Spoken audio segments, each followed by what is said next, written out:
සුබ දවසක් වේවා සියලු දෙනාටම. ඔයාලා මේ එකතු වෙලා ඉන්නේ ටෙක් විත් චරකෝ YouTube channel එකත් එක්ක.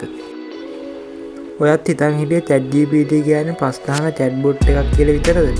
එහෙනම් මේ වීඩියෝ එක අනිවාර්යෙන් බලන්න. අපි අද බලමු ඉගෙන ගන්න කෙනෙක්ට ChatGPT එකෙන් කරන්න පුළුවන් සුපිරි වැඩ 10ක්. වැඩි කතා නැතුව අපි යමු වීඩියෝ එකට. මුලින්ම ChatGPT එක ඩවුන්ලෝඩ් කරගෙන ChatGPT එක ඕපන් කරගන්න.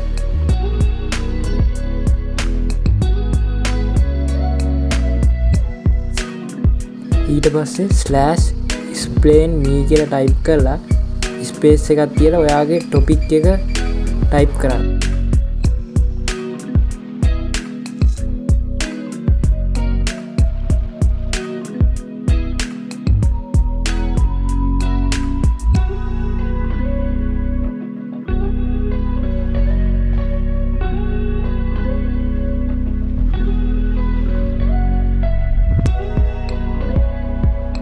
ඊට පස්සේ මේ ඇරෝ මාක් එක උඩ ටච් කරලා මේක සෙන්ඩ් කරන්න.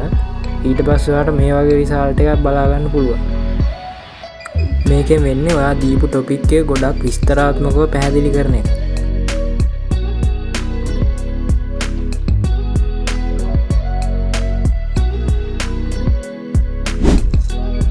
හරි, අපි යන් දෙවෙනි එකට.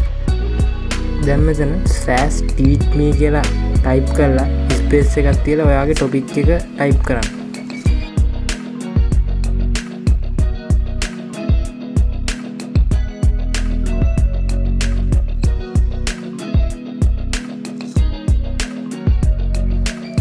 දැන් මේ ඇරෝ මාක් එකට ක්ලික් කරාට පස්සේ ඔයාට මේ වගේ රිසල්ට් එකක් බලා ගන්න පුළුවන්. මේකෙන් වෙන්නේ ඔයා දීපු ටොපික් එක ගොඩක් විස්තරාත්මක ගුරුවරයෙක් වගේ පැහැදිලි කරලා දෙන එක.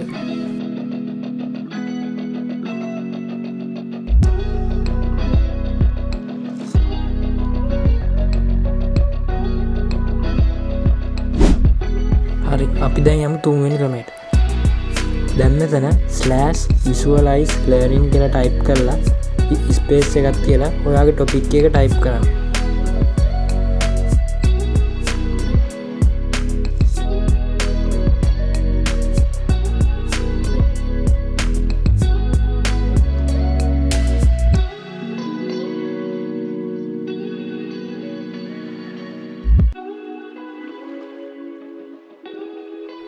ඊට පස්සේ මේ ඇරෝ මාක් එක උඩ ක්ලික් කරාට පස්සේ ඔයාලට මේ වගේ රිසල්ට් එකක් බලා ගන්න පුළුවන්.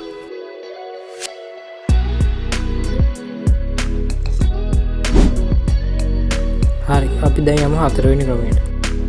ආයෙ පාරක් මෙතන /story learning කියලා ටයිප් කරලා ස්පේස් එකක් තියලා ඔයාගේ ටොපික් එක ටයිප් කරන්න.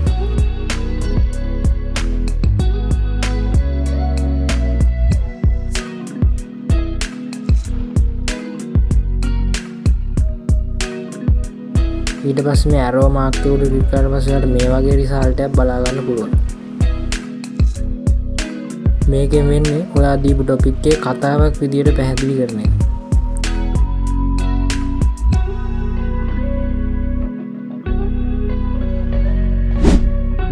හරි, අපි යමු දැන් පස්වෙනි ක්‍රමයට. දැන් ඔයා මෙතන /deep dive කියලා ටයිප් කරලා ස්පේස් එකක් තියලා ඔයාගේ ටොපික් එක ආයෙ පාරක් ටයිප් කරලා මේ ඇරෝ මාක් එක උඩ ටච් කරන්න.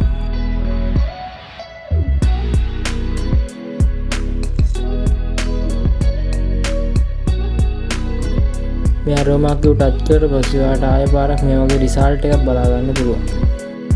මේකෙන් වෙන්නේ ඔයා දීපු ටොපික් එක ගැඹුරින් පැහැදිලි කරන එක.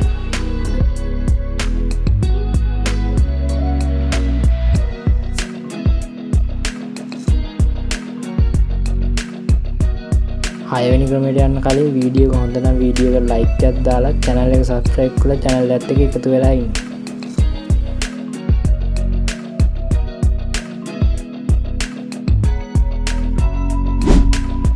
හරි, අපි දැන් යමු හයවෙනි ක්‍රමයට. දැන් මෙතන /revision කියලා ටයිප් කරලා ස්පේස් එකක් තියලා ඔයාගේ ටොපික් එක ටයිප් කරන්න.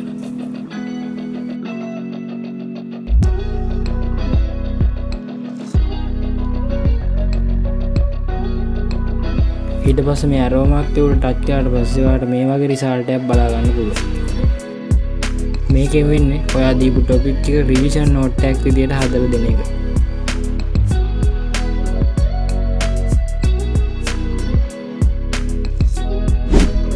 හරි අපි දැන් යමු 7 වෙනි ක්‍රමයට. මෙතන ඔයා /mind map කියලා ටයිප් කරලා ඔයාගේ ටොපික් එක ටයිප් කරන්න. ඊට පස්සේ මේ arrow mark tool ක්ලික් කරාට පස්සේ මේ වගේ result එකක් බලා ගන්න පුළුවන්.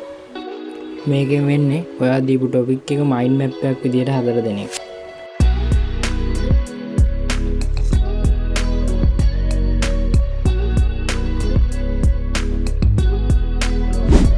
අපි දැන් යමු 8 වෙනි ක්‍රමයට. දැන් මෙතන /flashcard කියලා ටයිප් කරලා ස්පේස් එකක් තියලා ඔයාගේ ටොපික් එක ටයිප් කරන්න.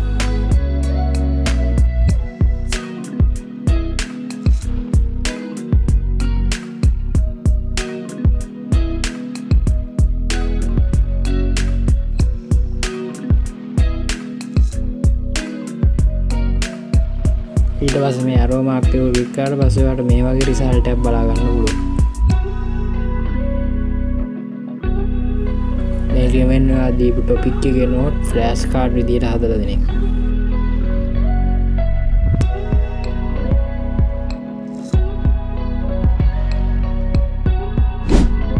අපි යන් දැන් 9 වෙනි ක්‍රමයට.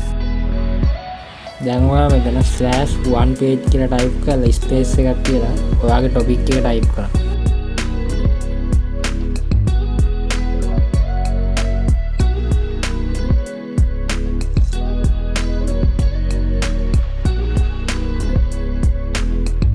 ඊට පස්සේ මේ arrow mark එක ක්ලික් කරලා පස්සේ ඔයාලට මේ වගේ result එකක් බලා ගන්න පුළුවන්. මේකෙන් වෙන්නේ ඔයා දීපු topic එක තනි පිටුවකට ගන්න පුළුවන් විදිහට note එක හදලා දෙන එක. හරි අපි යමු අද වීඩියෝ එක කතා කරන අවසාන ක්‍රමයට. දැන් ඔයා මෙතන /analogy කියලා ටයිප් කරලා ස්පේස් එකක් තියලා ඔයාගේ topic එක ටයිප් කරන්න. ඊට පස්සේ මේ arrow mark එක ක්ලික් කරලා පස්සේ ඔයාලට මේ වගේ result එකක් බලා ගන්න පුළුවන්. ඔයාට මේකෙන් මේ වගේ සරල note එකක් ගන්න පුළුවන්.